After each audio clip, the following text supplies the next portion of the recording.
We are the Church of the Good Shepherd, CGS Philippines, and you are welcome. We invite you to like, share, and engage with our live stream. Calling all disciples, let us grow together. Join our online classes and learn how to live and engage in our life class process. To all potential leaders of Christ, get involved in our School of Leaders 1, 2, and 3. Prayer is our weapon. Be part of our daily morning prayer every day at 5 o'clock. Corporate morning prayer via Zoom every first Friday of the month. In-person corporate prayer every last Monday of the month. Leaders of this generation, engage in our leaders meeting with our senior pastor, Pastor Rami Hinares Jr., every Tuesday at 7 p.m. Indeed, we are unstoppable, and the church is getting bigger. Again, we are the CGS Philippines, and we have the vision.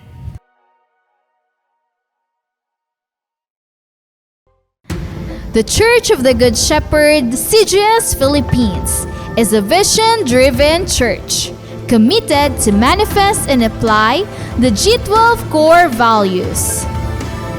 I am a true disciple, Christ-likeness and multiplying ministry. Caught by the vision. Understand, live, and transmit the vision. Committed to sell life. Evangelism, leadership development, and multiplication. Passionate spiritually.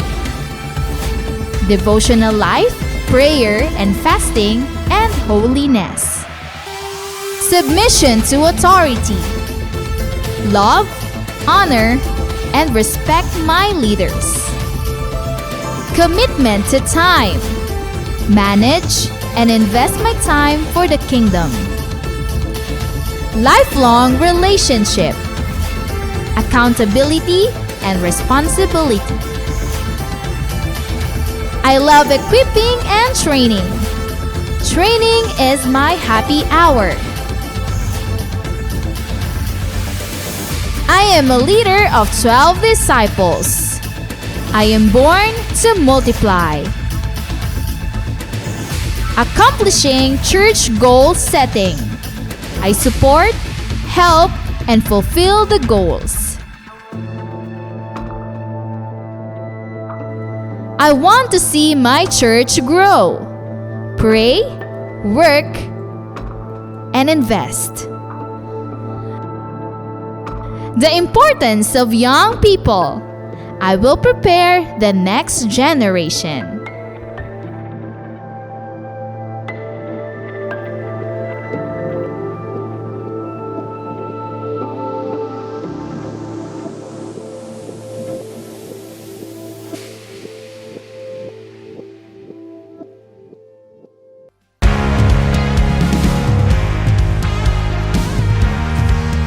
The Church of the Good Shepherd, CGS Philippines, is not just a building, but it is about people who embrace God's vision that lives its purpose, loving God and loving people.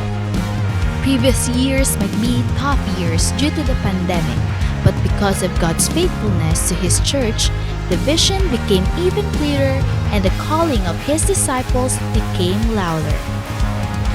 Through our online platforms, unexplainable breakthroughs become possible, and the church grows bigger and greater. With the help of God's vision manifested to His disciples and leaders, winning people became unstoppable, not just here in the Philippines, but also all around the world. Disciples, leaders, and pastors in different churches became one in spirit to continue to rise up and expand the territory of God's kingdom. As we celebrate and worship the Lord, more than 1,000 disciples woke up early at 6 in the morning for our online simbahay. And to further develop them, more people were involved in the process of discipleship. First in life class, where they learned how to live a life according to the will of God. After life class, To continue the works of God's vision, disciples were trained and equipped through the School of Leaders 1, 2, and 3. Truly, God is faithful and He will not let the church stay ordinary. This year, as the vision goes further, some of the pastors and leaders began to go to the places reached by our online platform. Together with Pastor Rami and Pastor Adele, the church visited some places in the Philippines to connect and expand God's kingdom, the church, and His vision. All these things happens because pastors, leaders, and disciples in different churches and places are committed to prayer every morning and evening. The vision will never stop, and His people will never be silent. It is true, the latter house is greater than the former, for we are the church of the Good Shepherd, and we have the vision.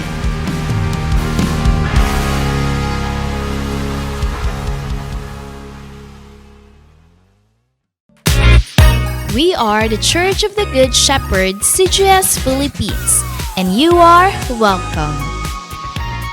We invite you to like, share, and engage with our live stream. Calling all disciples, let us grow together. Join our online classes and learn how to live and engage in our life class process. To all potential leaders of Christ, get involved in our School of Leaders 1, 2, and 3. Prayer is our weapon. Be part of our daily morning prayer every day at 5 o'clock. Corporate morning prayer via Zoom every first Friday of the month. In-person corporate prayer every last Monday of the month. Leaders of this generation, engage in our leaders meeting with our senior pastor, Pastor Rami Hinares Jr., every Tuesday at 7 p.m. Indeed, we are unstoppable, and the church is getting bigger. Again, we are the CGS Philippines, and we have the vision.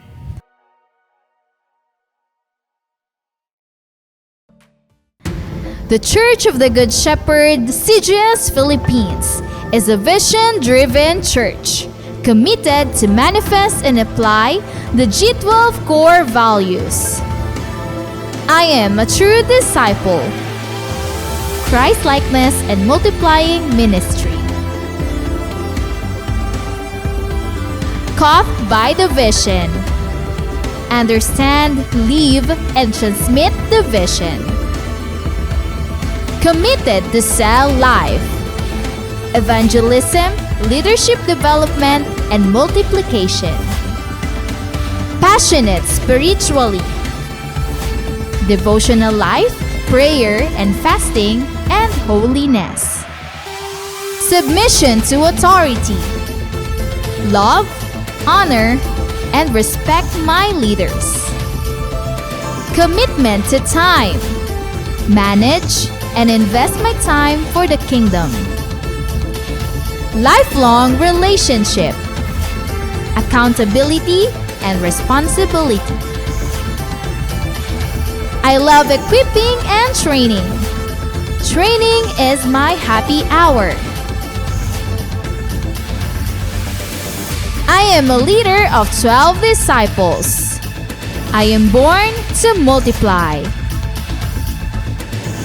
Accomplishing church goal setting.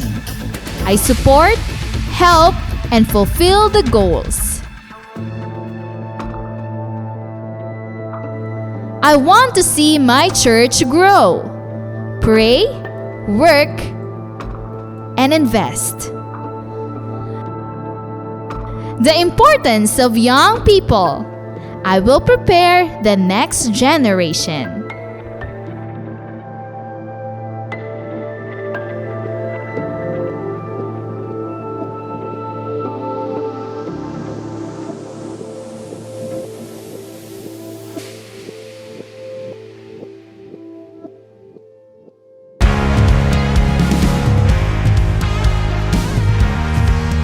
The Church of the Good Shepherd, CGS Philippines, is not just a building, but it is about people who embrace God's vision that lives its purpose, loving God and loving people.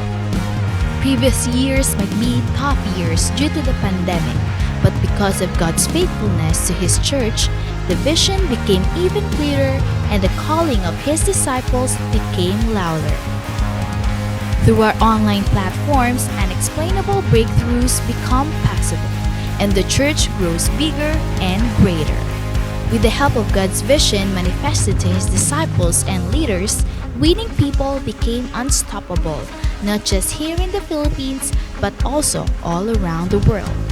Disciples, leaders, and pastors in different churches became one in spirit to continue to rise up and expand the territory of God's kingdom. As we celebrate and worship the Lord, more than 1,000 disciples woke up early at 6 in the morning for our online simbahay. And to further develop them, more people were involved in the process of discipleship. First in life class, where they learned how to live a life according to the will of God. After life class, to continue the works of God's vision, disciples were trained and equipped through the School of Leaders 1, 2, and 3. Truly, God is faithful and He will not let the church stay ordinary.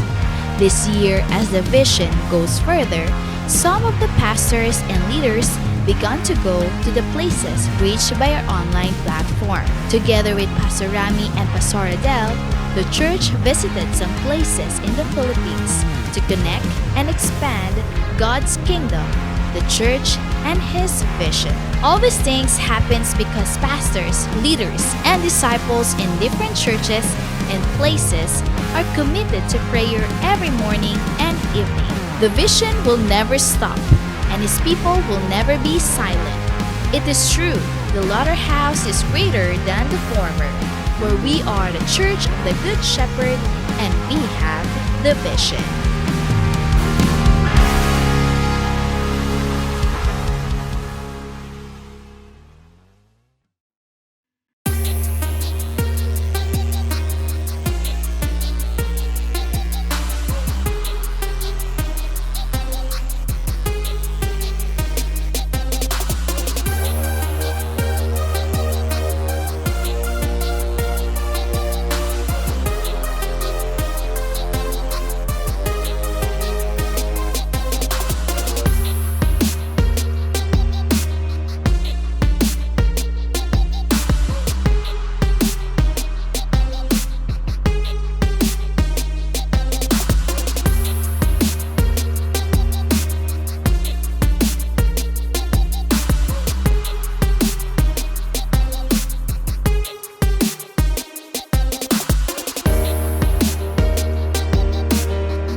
Good morning sa ating mga kapatiran, sa lahat ng mga kasama natin dito sa ating online simbahay. Welcome po sa ating mga pastors, mga leaders, mga cell group members, lahat ng mga disciples, disciplers, mga mentors natin, lahat ng mga nanay, mga tatay, mga invites po natin ay welcome po.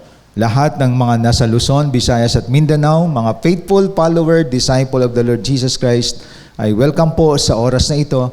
Ganon din po sa ating mga kapatid na nasa abroad, sa iba't ibang lugar ng bansa, outside of the Philippines, ay welcome po sa umagang ito. And again, good morning po sa ating lahat. At isang masasabi nating pagpupuri natin ito sa Panginoon, pasasalamat sa kabutihan niya for the whole year na sustain niya po tayo sa online platform. Because we believe God is Spirit and He is working in different places, in different home, at the same time in different location. Alam natin our God is unlimited God. At marami po ang nabago ang buhay.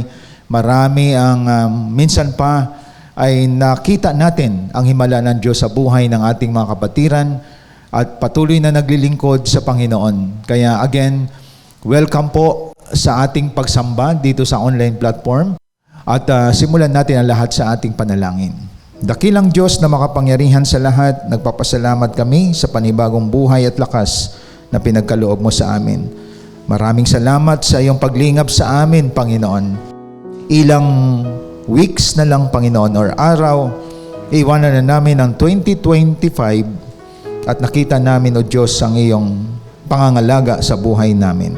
Kaya sa iyo pong kapurihan, Panginoon, salamat sa pag-sustain mo sa amin, salamat sa bantay mo sa amin, Panginoon, pag-preserve sa amin, na kung saan patuloy mong iningatan ng iyong mga anak. I pray na patuloy ka pong mangusap sa amin sa oras na ito sa pamagitan ng iyong mga salita. Itong aking panalangin sa dakilang pangalan ni Kristo Jesus. Amen and amen. Sambahin po natin ngayon ang ating Panginoon. Pangunahan tayo ng CGS Philippines Worship Team. Atin pong damhin ang mga awiting ito sa oras na ito, mga kapatid.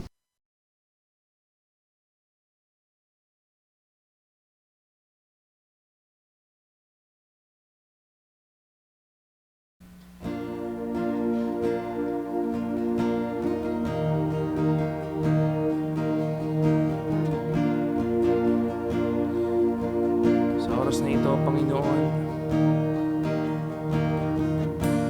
nais namin mamuhay sa presensya mo. Sama-sama natin awitin ngayong umaga.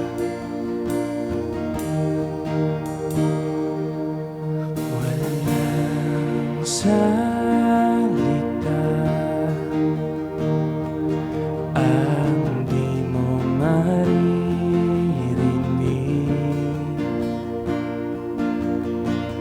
kahit pa panalangin walang tinig, di matatago ang kondisyon ng puso. Sa iyo dakilang Diyos, O Kristo, siya sa atin, O Jesus, ang puso kong para sa iyo, nagsusumamo sa iyo, Jesus. Ika'y manahan sa buhay ko.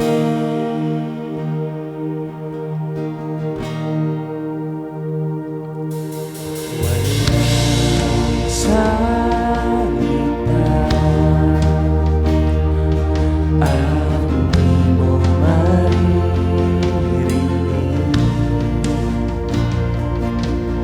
at kahit pa panalangin walang tinig, di matatago ang kondisyon ng puso. Sa iyo dakilang Diyos, O Kristo, Kristo. Sinasabin mo, Jesus, ang puso ko para sa'yo. Nagsusumamo sa'yo, Jesus. Ika'y manahan sa buhay ko. Siyasabin mo, Jesus, ang puso ko para sa'yo. Nagsusumamo sa'yo, Jesus. Ika'y manahan sa buhay ko.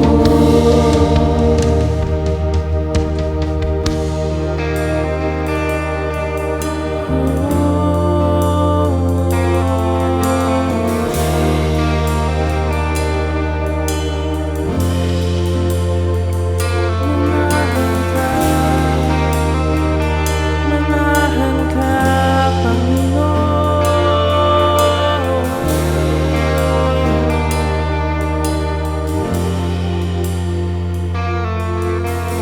Di makakatakas sa presensya mo, hindi nais lumisan sa pag-ibig mo, hindi magsasawa sa presensya mo, hindi nais mawalan sa pag-ibig mo. Di makakatakas sa presensya mo, di nais lumisan sa pag-ibig mo, di magsasawa sa presensya mo, di nais mawalan sa pag-ibig mo. Buong puso natin gawin.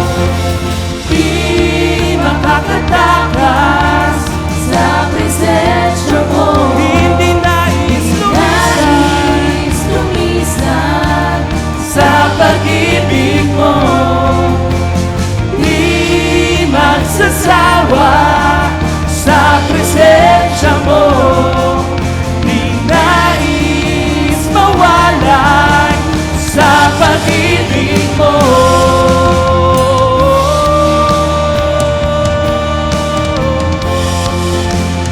Sa pag-ibig mo,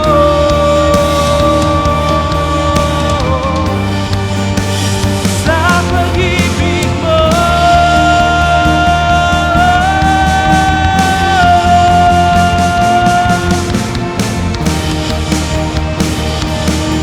Siyasabin mo, Jesus.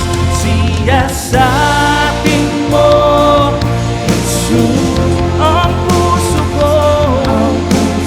ko para sa'yo.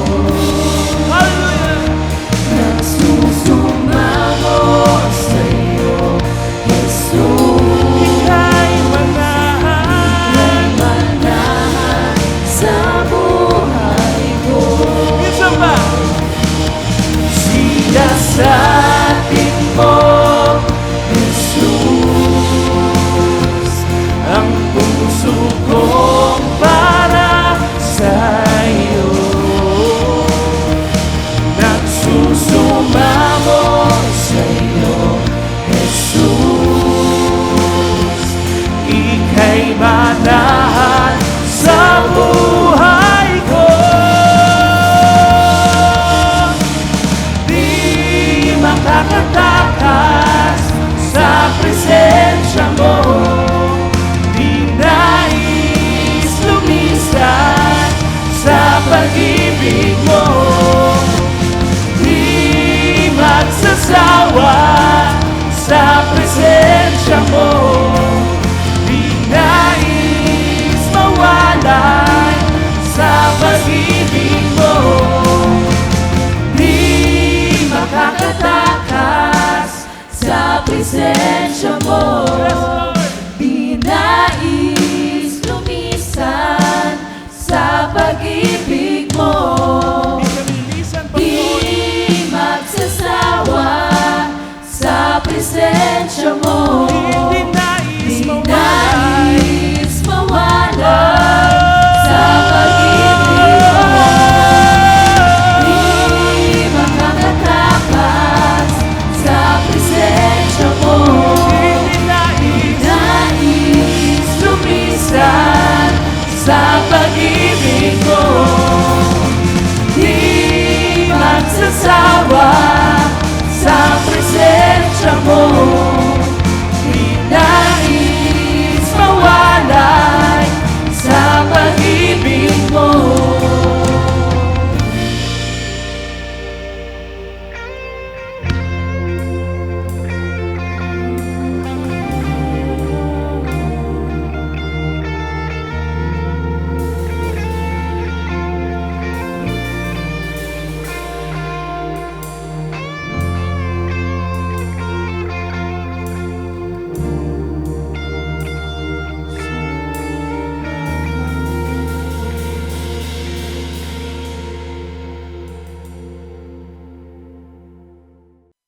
Maraming salamat sa mga mensahe ng awitin na dinala sa atin ng CGS Philippines worship team.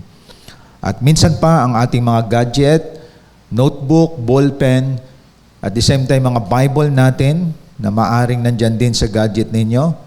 O kayo may mga script na nandyan, no? Mga libro na kung saan andyan yung Bible po natin, mga kapatid. Prepare po natin at mahalaga na ang taong may future, may tinitik note. I-take note po natin ang ating mga nalalaman.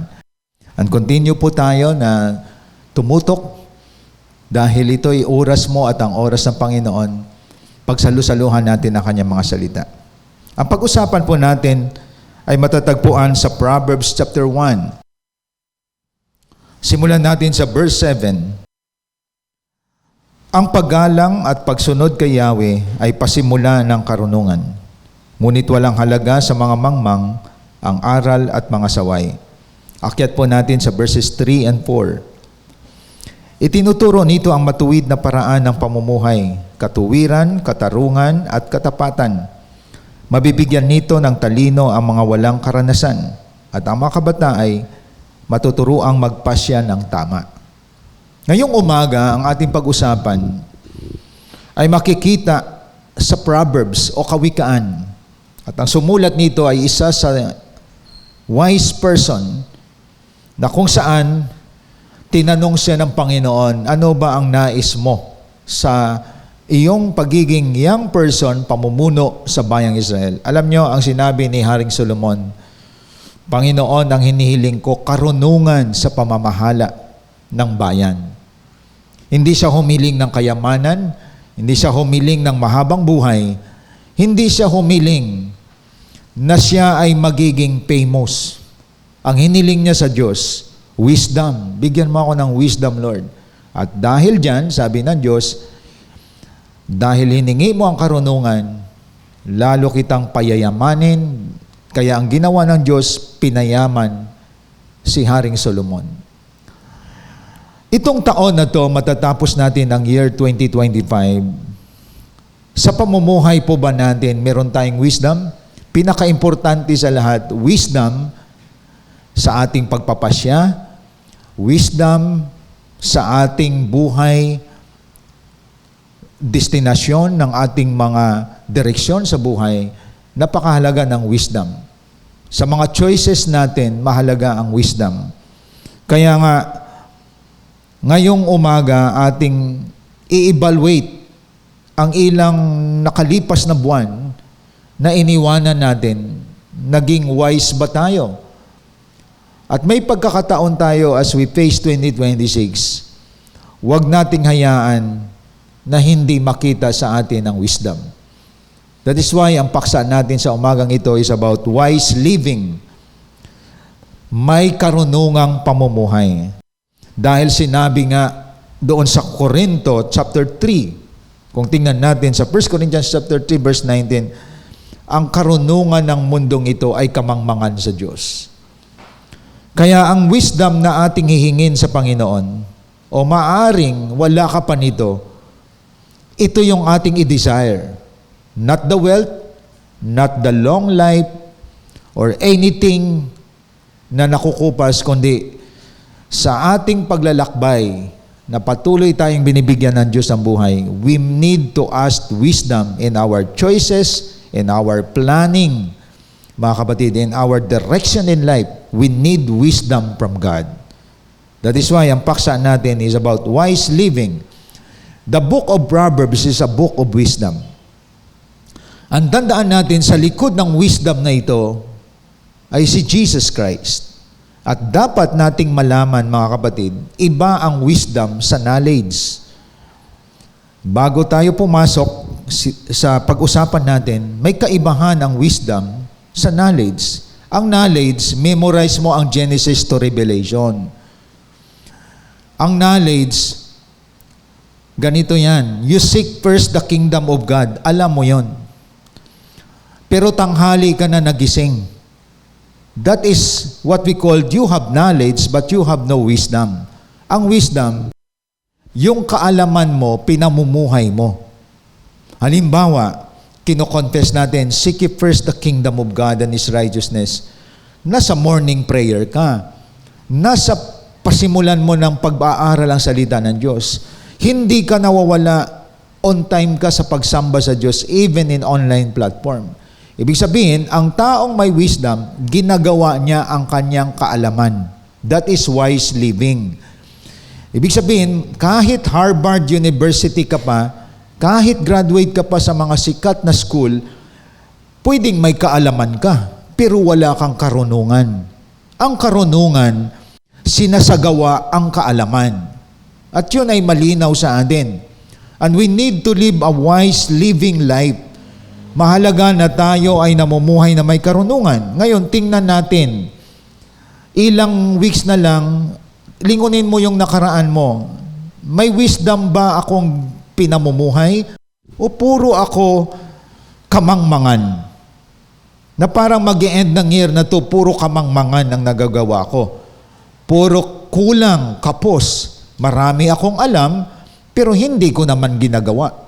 At yun ay kamangmangan, mga kapatid, dahil ang opposite ng wisdom ay foolishness. Dalawa lang yan binabanggit diyan sa book of Proverbs. Kaya ngayong umaga itong ating pag-usapan. Paano malalaman ng isang tao ay namumuhay na may karunungan? Number 1, you live with God and His Word. Ibig sabihin, ang taong may karunungan, hindi siya papayag na hiwalay ang buhay niya sa Diyos. Connected siya sa Lord at sa Kanyang salita. Ang taong may karunungan, nagsisimula palagi sa Diyos. At hindi niya ialaw ang buhay niya na nagpa-function siya everyday without God in his life. That is why he pray every day, he meditate the Word of God day and night. At the same time, the Word of God ay ina-apply niya sa buhay niya, mga kapatid. Kaya isang kamangmangan ang banggain ang Diyos at ang Kanyang mga salita. Marami po nasira ang buhay dito. Marami po ay nabudol dahil walang Diyos at hindi pinaniwalaan ang salita ng Diyos. At nangyayari ito inside and outside sa mga churches. Marami naniniwala sa Diyos at naniniwala sa salita niya by knowledge. Pero hindi lumuluhod at humihingi ng guidance sa Diyos. Maraming naniniwala sa salita ng Diyos by knowledge, pero hindi ginagawa ang salita ng Diyos. Kaya matandaan po natin, mga kapatid, there is a big difference sa knowledgeable person kaysa isang wise person. May kaibahan yon. Maraming tao magaling magsalita, mahusay magpaliwanag, knowledgeable, impressive, intellectual, pero hindi ginagawa ang kanyang natutunan. Kamangmangan pa rin sa Lord yun. Ang isang wise person, kaya siya nagme-meditate ng Word of God dahil gagawin niya ito, ipamuhay niya ito. At yan ang tinatawag na wise living. You live with God and His Word. Now, ang isang kamangmangan, nakilala mo na ang Diyos, lumayo ka pa sa Kanya. Kamangmangan yon.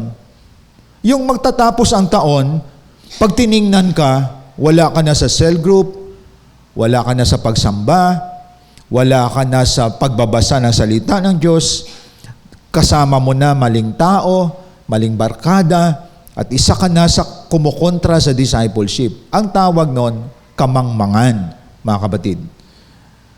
Kaya tandaan po natin, congratulations sa lahat ng mga nagpatuloy bago matapos ang year 2025, nakikita sa buhay ninyo, nakikita ka sa cell group, naging cell leader ka, ngayon naging leader of leaders ka. Ibig sabihin, yan ang wise living.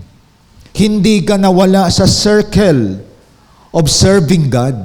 Yun ang wise living. At the same time, in all areas of your life, connected palagi sa Word of God.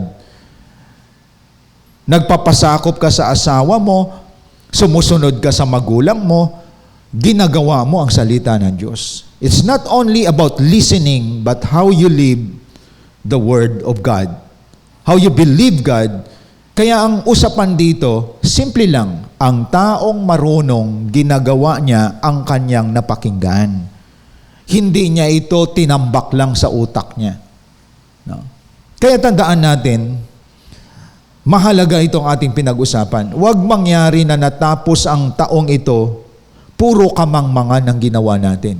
Like, isa sinalimbawa ko sa inyo, may mga tumalikod, may mga lumayo, at sasabihin, hindi naman ako nawala sa Lord, pero wala na sa cell group, wala na sa leadership, wala na sa discipleship, kinalaban pa ang paglilingkod niya dati naglilingkod siya sa Panginoon. Ang ginagawa niya dati, kinukontra na niya.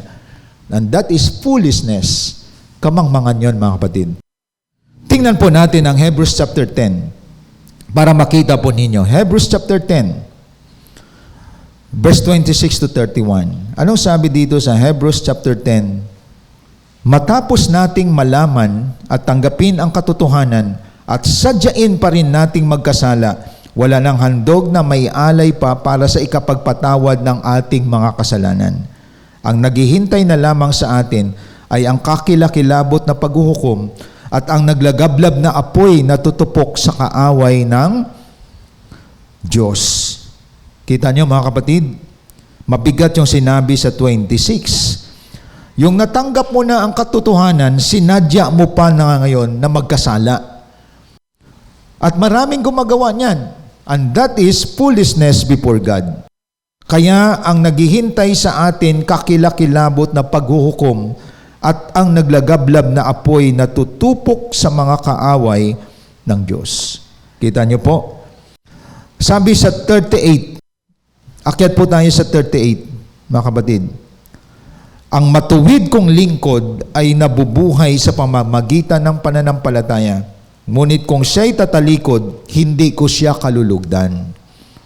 Hindi tayo kabilang sa tumatalikod at napapahamak, kundi sa mga may pananampalataya at naliligtas. Alam niyo ba na yung nalasap mo na ang kabutihan ng Diyos, nakilala mo si Kristo Jesus, at nakita mo ang biyaya ng Diyos sa buhay mo, pero tumalikod ka pa, yan ay kamangmangan. Ang iba nga galing sa dilim pumunta sa liwanag. Ikaw naman galing sa liwanag bumalik sa dilim. Para kang baboy na bumalik sa putikan. And that is foolishness before God. Ang iba nga galing sa putikan pumunta sa liwanag. Kaya sabi po dito, wala nang magliligtas sa atin yan. Wala nang Kristo na ipapako muli sa cross. Ibig sabihin, ang isang taong matalino na tagpuan niya, nalasap niya ang kabutihan ng Diyos sa buhay niya, binago siya ng Diyos ang buhay niya, nagpatuloy siya hanggang ngayon.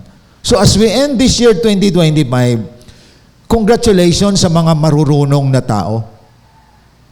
Dati, cell group member ka, ngayon, you are now a disciple. You undergo process. At hindi ka pumayag, naging leader ka pa ngayon. At yan ay wise living. You live with God and His Word. Ibig sabihin, ang talagang binago ang buhay, naglilingkod yan.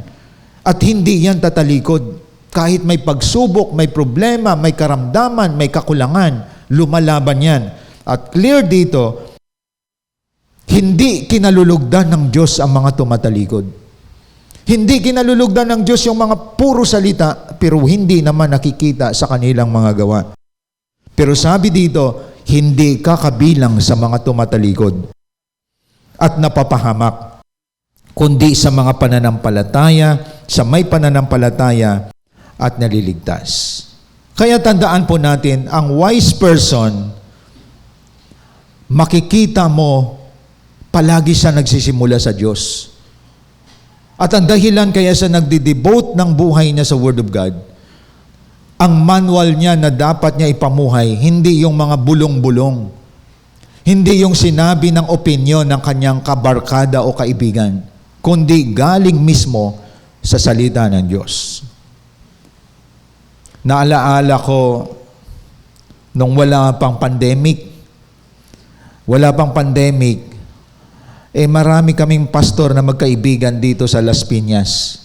Mga ilang churches. Noong nag-usap-usap kaming mga pastor, nabalitaan namin, nasyak kami o na-surprise. Dahil may mga members ang bawat churches na scam. Pag sinabi na scam, naloko.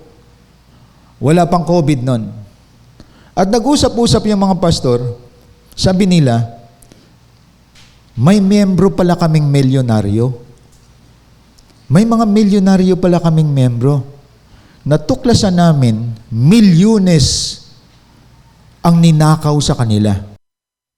Yung nagbibigay sila ng malalaking pera na ang tubo, talo pa ang bangko. Ibig sabihin, magbigay ka 100,000, ang tubo 500,000. Maraming mga miyembro sa mga churches na nabudol. At nag-usap ngayon mga pastor, sabi nila, marami pala tayong mga milyonaryo na mga member ng church na hindi nagtatites.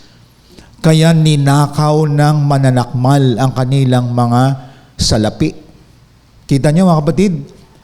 Now what's the lesson? Bakit kinuwento ko sa inyo to? Kasi ganito yan. Binigyan mo ng puwang ang mananakmal at ang manluloko kapag hindi ka naniniwala lalo na sa Diyos at sa Kanyang mga salita. Like for example, typical example natin, sa mga tithes natin, isang taong ito, baka ginamit mo yung tithes mo pambili ng rubber shoes o kaya pambili ng Christmas party ninyo o kaya pang New Year ninyo. Ibig sabihin, binigyan mo ng pintuan ang dyablo na sakmalin tayo. For the whole year, masasabi mo ba, proud ka ba na sabihin mo, Lord, praise God, wala akong ninakaw na ikapo sa iyo. That dito ko naranasan yung protection mo sa buhay ko at sa aking pamilya. Mga kapatid. So, ibig sabihin, kamangmangan na nakikinig ka ng salita ng Diyos, hindi mo naman ginagawa. Halimbawa, ang sekreto para may protection, may pagpapala mula sa mga devourer, you are faithful in returning what belongs to God. Yung ginawa mo, nakikinig ka pero hindi mo ginagawa. Kaya pansin mo, palagi kang kapos, palagi kang kulang, at ang karamihan kinukontra yan. At ang mga kumukontra until now, baon sa utang. Dahil ang salita ng Diyos is permanent.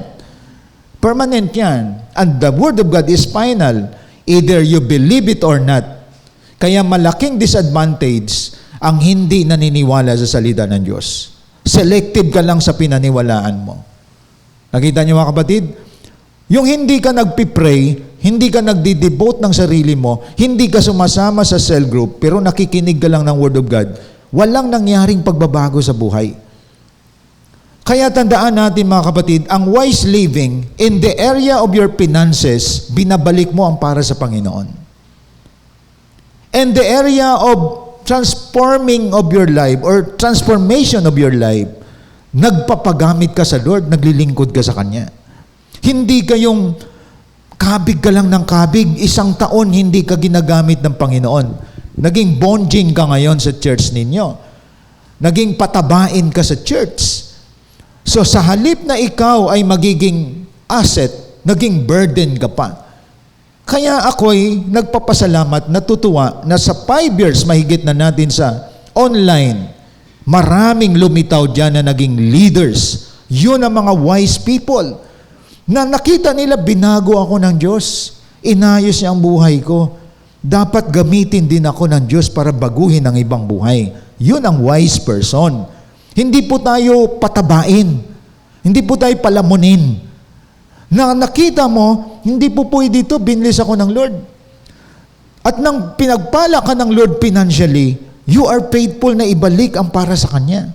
Yan ang mga wise person. Ang mga mangmang na tao, kaya hindi tayo magtaka, ang laki ng kinikita mo pero nawala. Nabudol, na-scam. Maraming Kristiyano na-scam sa online. Tahimik lang yan. Maraming naglabas na malaking pera, naniwala kasi sa sinasabi ng labas, pero hindi naniniwala sa salita ng Diyos.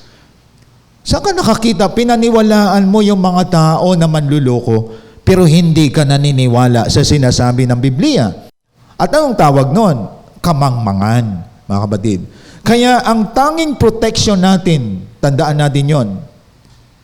As we live wisely, dapat sa Diyos at sa salita niya ang pinanghawakan mo. Hindi sa sinasabi ng chismosa mong kaibigan. Hindi sa sinasabi ng kayabangan mong kaibigan na nahata ka niya. At doon ka pananiwala sa Kanya. Kaya tandaan natin ang wise living, you live with God and His Word. Pinaniwalaan mo ang Diyos at ang sinasabi ng salita ng Diyos. Mga kapatid, marami yan nasa church. Maraming Kristiyano nakikinig. Pero ang ginagawa niya, yung sinasabi lang ng kaibigan niya, na alam niya kaibigan niya ay nanluloko na, pinaniwalaan pa niya. Alam niya kaibigan niya ay kinukontra salita ng Diyos, doon pa siya naniniwala. Kaya pati siya naakay din. Kaya ang safe, mga kapatid, ang taong marunong sa Diyos nangahawakan, pinaniwalaan ang Diyos sa pamamagitan ng salita ng Diyos. Yan ang dapat nating makita, mga kapatid. Pangalawa, ang wise living, tandaan natin, huwag nating hayaan na puro kamangmangan ang ginawa natin this year. No? Dapat pag nilingon mo sarili mo, hindi ka nandaya, hindi ka nanluko, hindi ka 50% kay Lord, kumbaga all out ka sa Diyos. Binigay mo buhay mo sa Lord dahil naniniwala ka sa Kanya. At the same time, pag pinagpala ka ng Diyos, alam mo na may bahagi ang Panginoon dito, mga kapatid. Dahil wala tayo kung wala ang Diyos sa buhay natin. So, nakikita ninyo, napakahalaga na mamuhay tayo na may karunungan. Hindi kamangmangan. Pangalawa, you live with vision and purpose. Ang wise living, pinaniwalaan mo, pinanghawakan mo ang vision at ang purpose ng Diyos sa buhay mo. Palagi nating naririnig at muli uulitin ko sa atin bago matapos ang taong 2025. Tandaan natin, ang nagsusustain sa buhay natin kung bakit nagpapatuloy ka, you are sold out sa vision. Hindi ka 90% sa vision, kundi pag sinabi sold out, wala ka nang kino-question sa vision. Our vision is winning souls and making disciples. Pag sinabing sold out, nakikita sa buhay mo, lifestyle mo na nadalhin ang tao sa Panginoon. Lifestyle mo na mag-disciple ng tao. And you do that because you understand the purpose of God is loving God and loving people. Dalawa lang, mahalin ang Diyos at mahalin ang tao. Pag wala kang purpose, malilihis ka, kapatid. Sa halip na Diyos ang mahalin mo, naging lovers of money ang karamihan. Sa halip na lovers of God, naging lovers of wealth. Naging lovers of self. Naging lovers of money instead of God. That is why ang vision at purpose na to, interconnected yan. That is why you win soul because you love people. You disciple because you love God. So ito, hindi siya pwedeng paghiwalayin. At ito ngayon ang nagbibigay ng direksyon sa atin, mga kapatid. Alam ninyo, ang sold out sa vision, matatapos ang taon na ito, you are satisfied. Kasi alam mo na ginawa mo ang pinapagawa ng Diyos. May mga taong binago dahil sa iyo. Isa sa fulfillment sa buhay, makikita mo yung tao na yan, na dati sira ang buhay, ginamit ka na instrumento ng Diyos. And that is what we call wise living. You live with vision and purpose. Tanggalin mo yung vision and purpose sa buhay mo.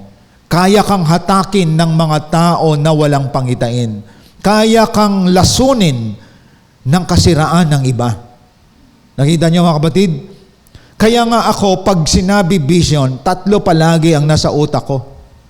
If you have the vision, tandaan natin, you receive the protection of God. Iingatan ka ng Diyos kasi nag-aakay ka ng kaluluwa eh. Iingatan ka ng Diyos dahil ginagamit ka niya. So makikita natin, sa likod ng ginagawa natin ito, buhay ka pa hanggang ngayon. Bakit? Ginagawa mo ang pinapagawa ng Diyos. Alam nyo ba, marami ngayon na mamatay, hindi na nakatawid sa 2026, hindi natapos ang 2025. Bakit? Sa halip na gawin ang vision, ay kinalaban ng pangitain. Maagang namatay. Ako nakikita ko, may himala sa vision. There is protection in doing the vision. Ang iba, bumagsak ang pamumuhay. Akala nila may blessing sa labas. No, ang blessing nasa vision. If you have the vision, you have the protection from God. At the same time, if you have the vision, you have the provision from God.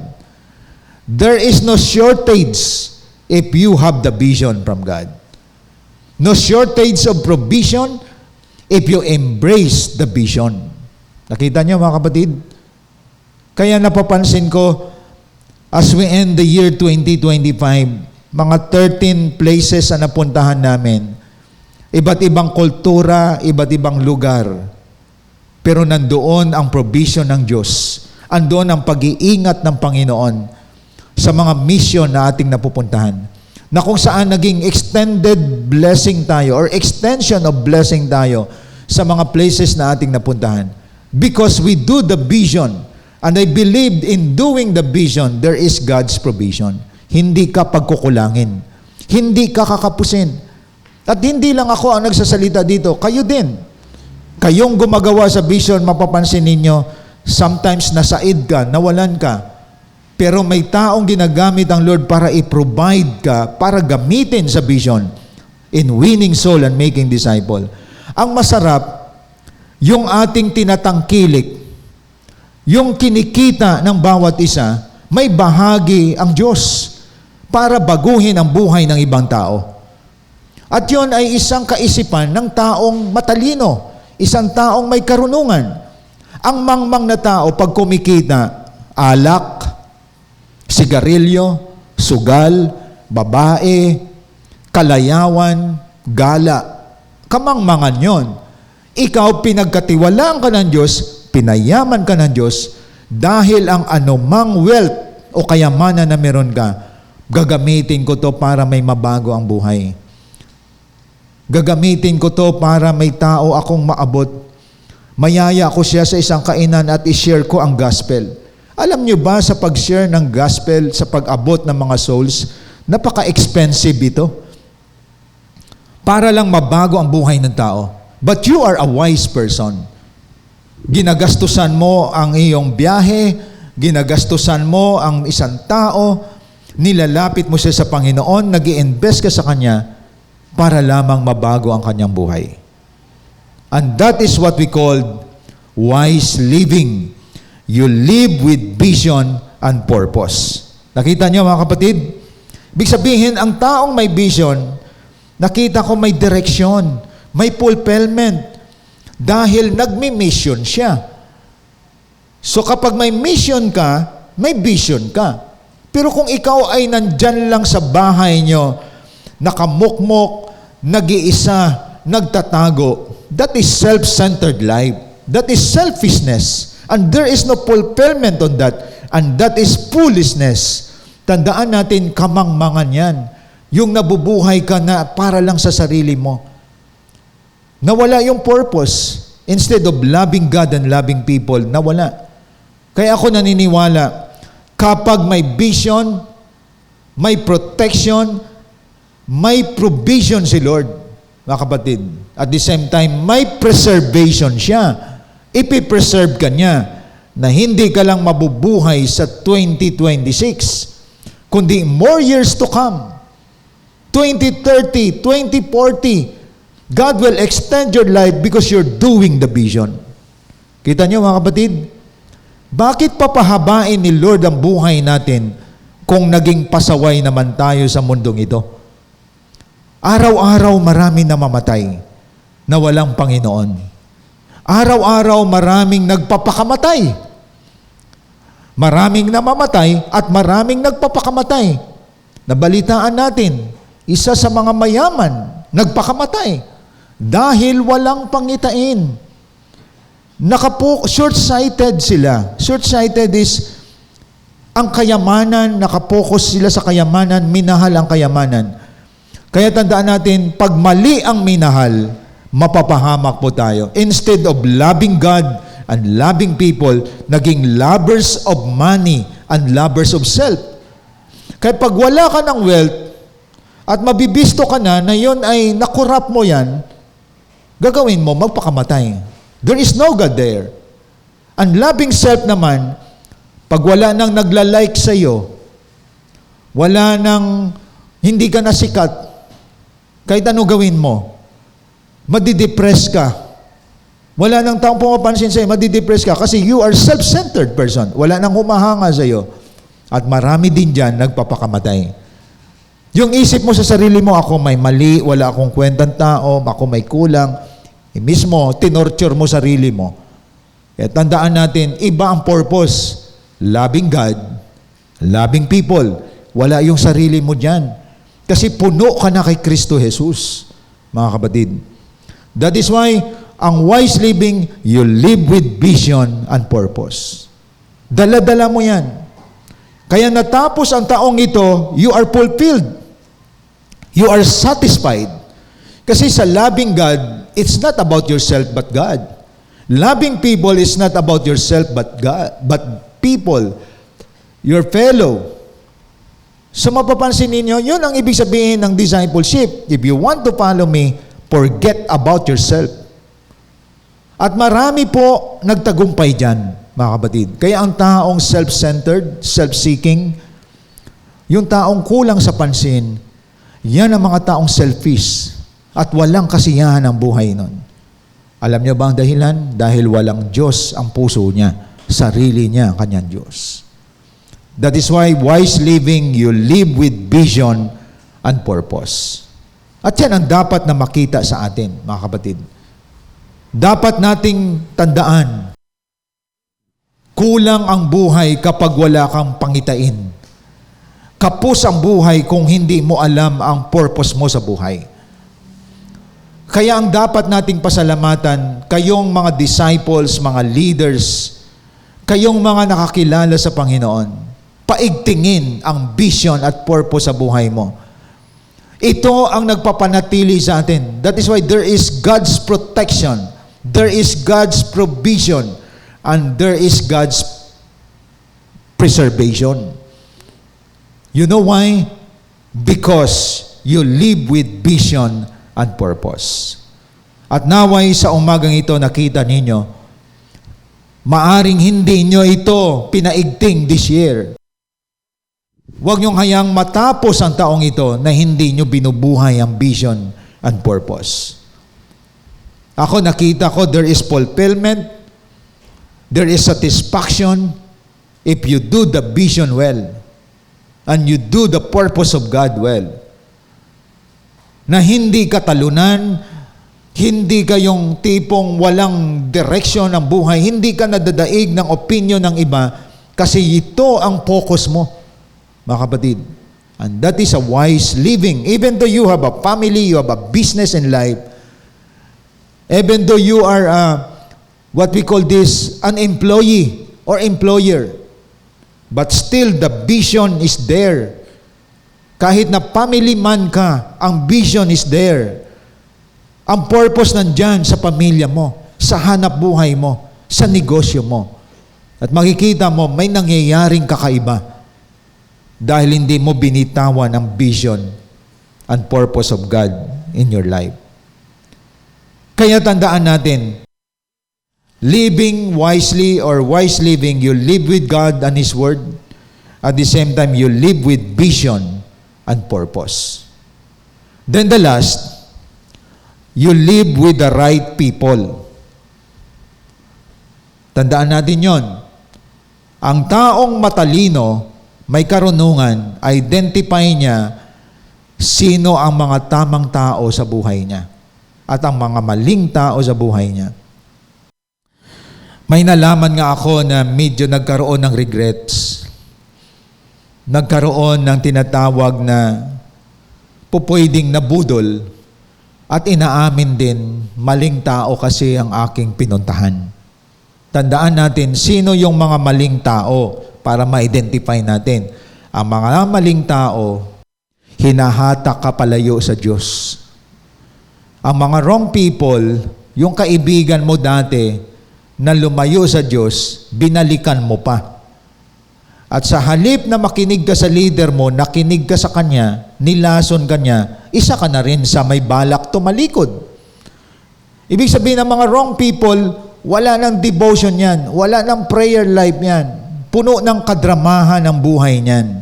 Ang mga wrong people, kinukontra ang church, kinukontra discipleship, kinukontra nila ang vision.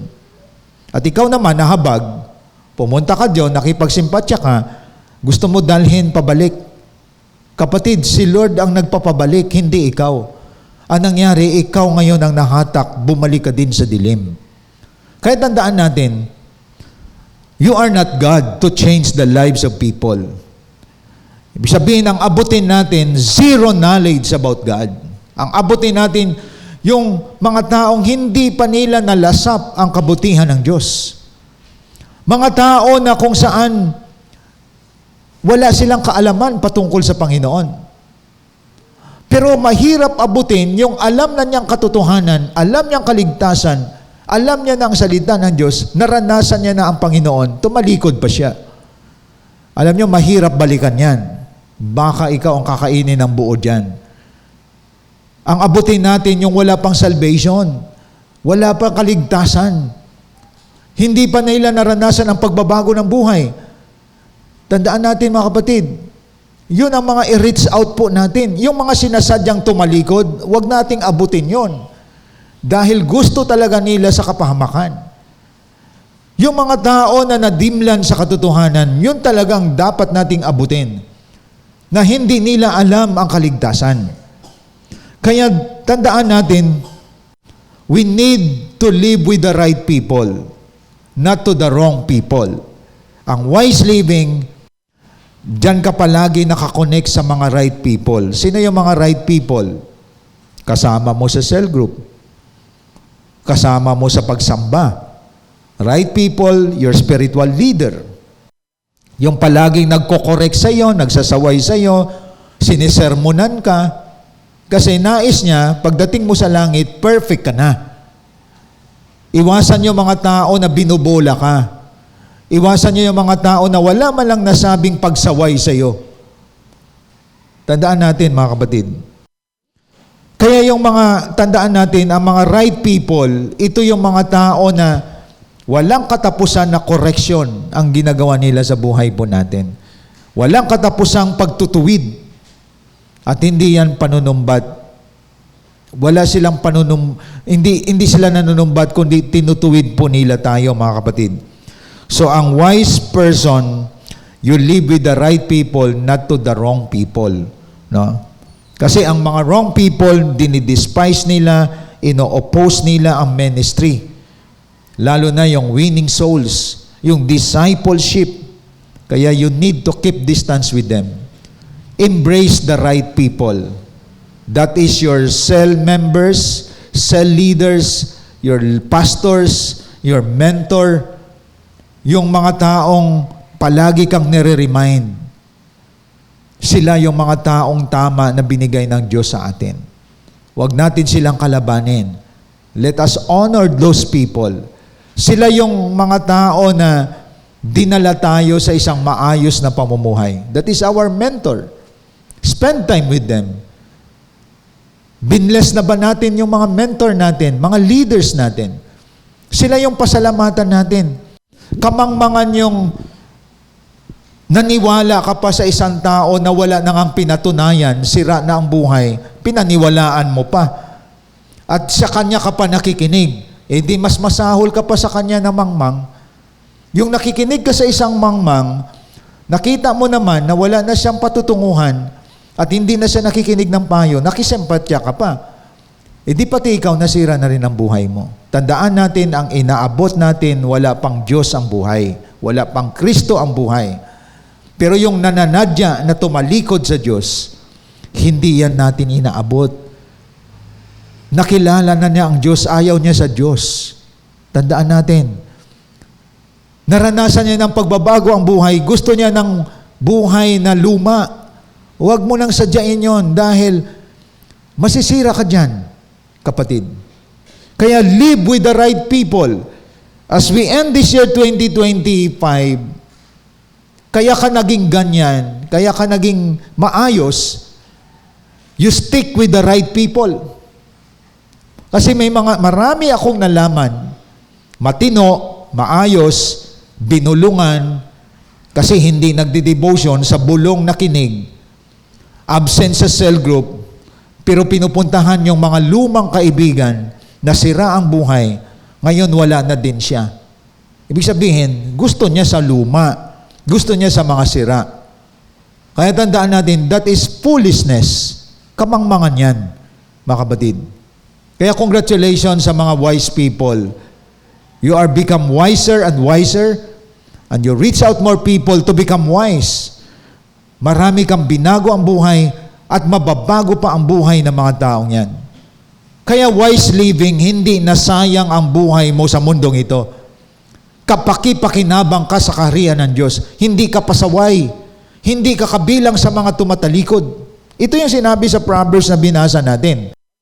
Kung balikan po natin, anong sabi sa Proverbs na ating binasa kanina? Let us review the text, mga kapatid.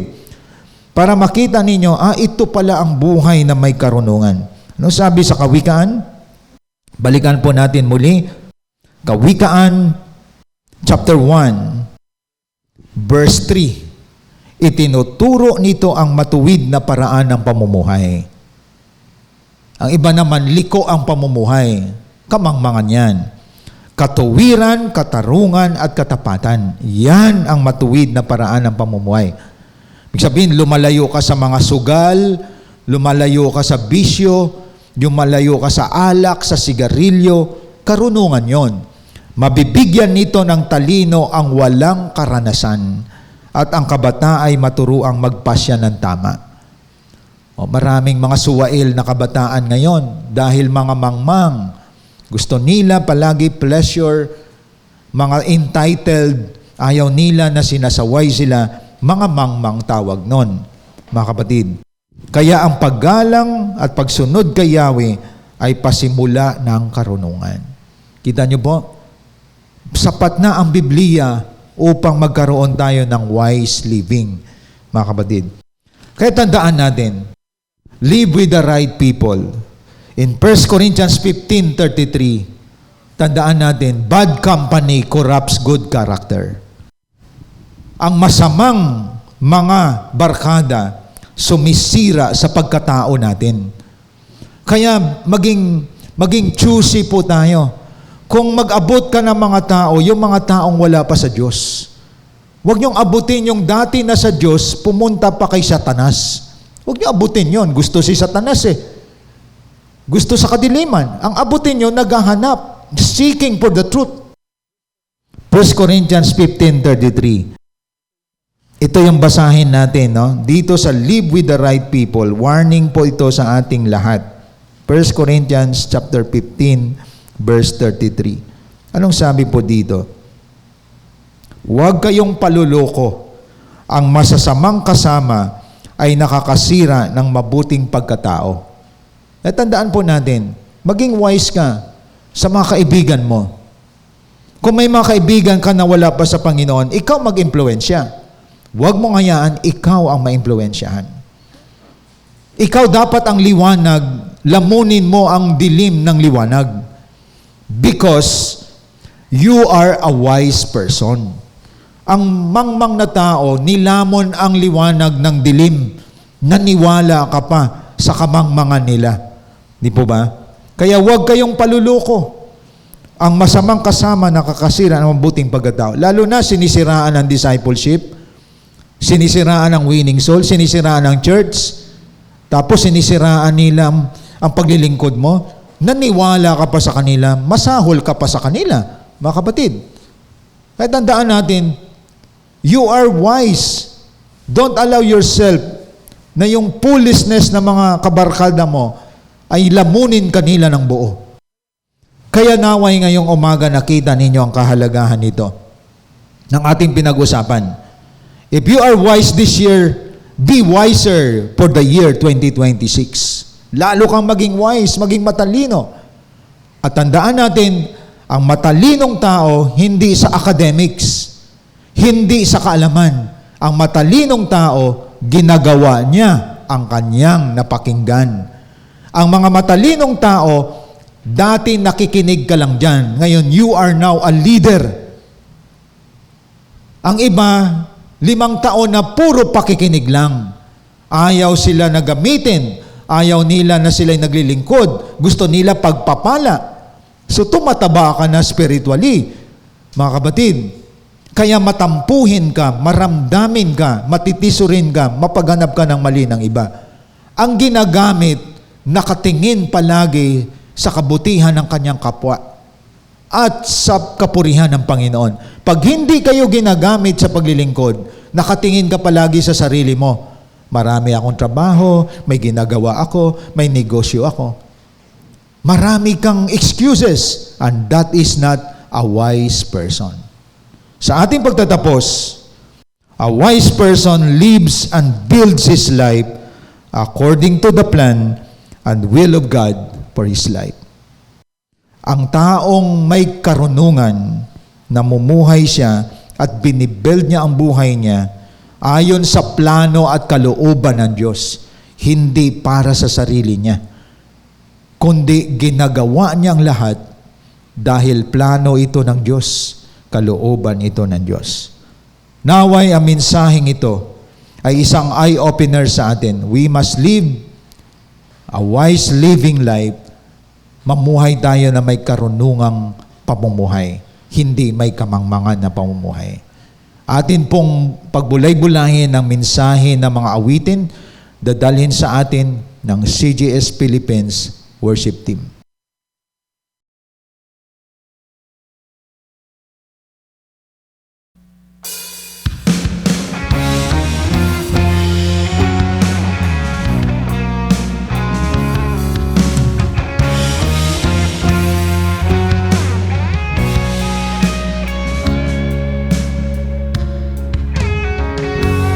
Sa gitna ng kadiliman,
Jesus, ikaw ang salita ng buhay. Tanging ikaw ang nagbibigay kahulugan sa aking buhay.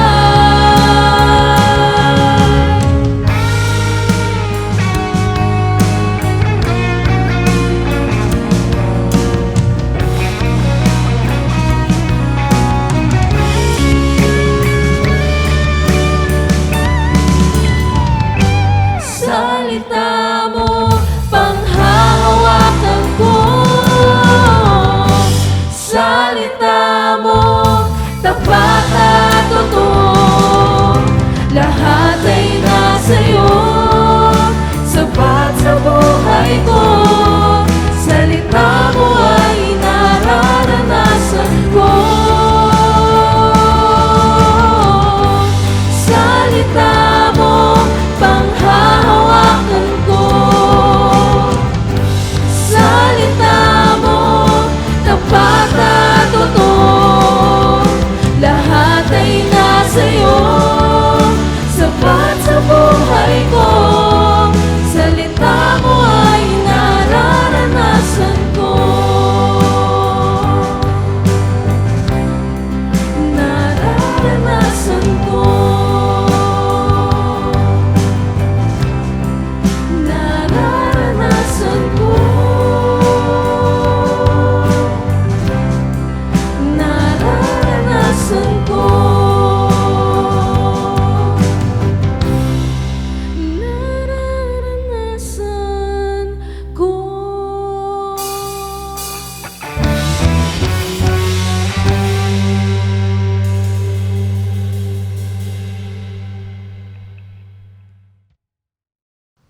Let us pray. Father God, maraming salamat sa paalala mo sa amin. Huwag mong hayaan na mamuhay kami na may kamangmangan sa pagharap sa taong 2026. Thank you so much sa mga anak mo, Panginoon, nakikinig, nagpapasakop, sumusunod sa iyong mga salita, at kung ano sila ngayon, it's because of the wisdom given to them na mula sa iyo. Ang mga taong marunong, may karunungan, pinamumuhay ang iyong mga salita. Na dati hindi nagpapatawad, ngayon nagpapatawad na. Dati hindi tapat sa anumang mga resources na binigay mo sa amin. Ngayon may katapatan na binabalik ang para sa iyo. Kung bakit hindi kinakapos at kinukulang ang mga anak mo, Panginoon? Because the whole year, they are faithful in returning what belongs to you. I pray, Lord God, na patuloy silang maging tapat sa pagharap sa year 2026. Nakita namin ang wisdom, pinamumuhay ang iyong mga salita. Ginagawa ang iyong mga salita. Hindi lang naniniwala sa Diyos, kundi sumusunod sa Diyos. I pray, Lord God, blessing upon blessing to all your people today. Pagpalain mong bawat isa na mamuhay kami na may karunungan. Ito ang aking dalangin sa pangalan ng Diyos Ama, ng Diyos Anak na si Kristo Jesus at Diyos Espiritu Santo. Amen and amen. Thank you and God bless po sa ating lahat.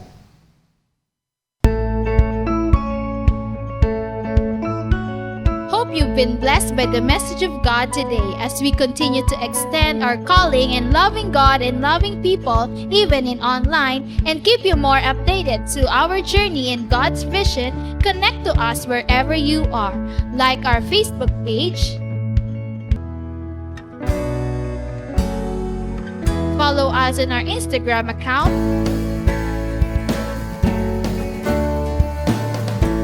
and subscribe to our YouTube channel. Be a blessing and always be updated. Are you blessed? Now it's time for you to become a blessing online by sending stars to support our local church and take part in our LOT project. And be a cheerful giver through sending your tithes and offering to our GCash account.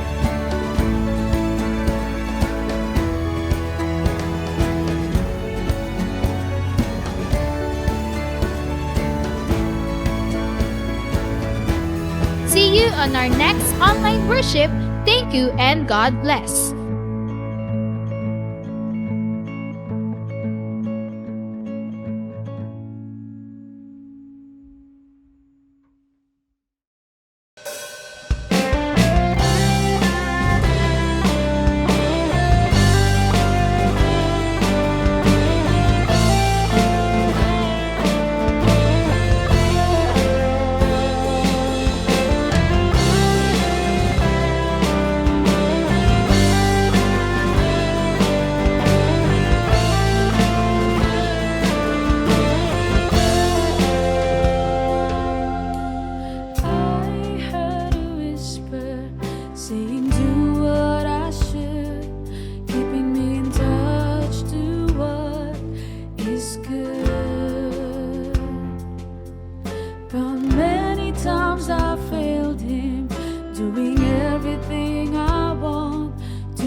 to